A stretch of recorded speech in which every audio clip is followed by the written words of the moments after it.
એટલે આમ નવું નથી આ, પણ નવું નથી, પણ પોલિટિકલ પાર્ટી તરીકે કોંગ્રેસે આને સ્વીકાર્યું એ પહેલી વાર થયું છે. એટલે આ સ્કેલ ઉપર અવાજ નાના મોટા ઉઠેલા. ગુજરાતમાં સિદ્ધાર્થભાઈએ વાત કરેલી હતી. અચ્છા, સિદ્ધાર્થભાઈ પછી કોઈ પણ પ્રમુખ આ વિશે બોલ્યો નથી ક્યારે, એ પણ હકીકત છે. સિદ્ધાર્થ પટેલ પછીનો કોઈ પણ કોંગ્રેસનો પ્રદેશ પ્રમુખ હોય ગુજરાતનો કે સીએલપી હોય વિધાનસભામાં વિપક્ષના નેતા, કોઈ આ મુદ્દો આમ જેને આભડછેડ વાળો રાખ્યો છે કે આ વિશે થોડું બોલાતું હશે, આવું થોડું હોય. અને તમારી સામે દાખલાઓ છે કે કેવી રીતે તમારા વોટ ચોરી થયા, કેવી રીતે તમે સીટો હાર્યા તમે, અને કેવી રીતે ભાજપ જીત મેળવતું ગયું. પણ થેન્કફુલી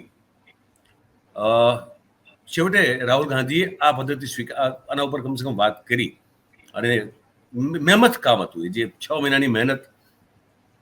અને 6 મહિનાની મહેનતમાં તે હું માનું છું કે લગભગ 50 માણસની ટીમ કામે લાગી હશે ઓછામાં ઓછી, મારું એવું માનવું છે. કારણ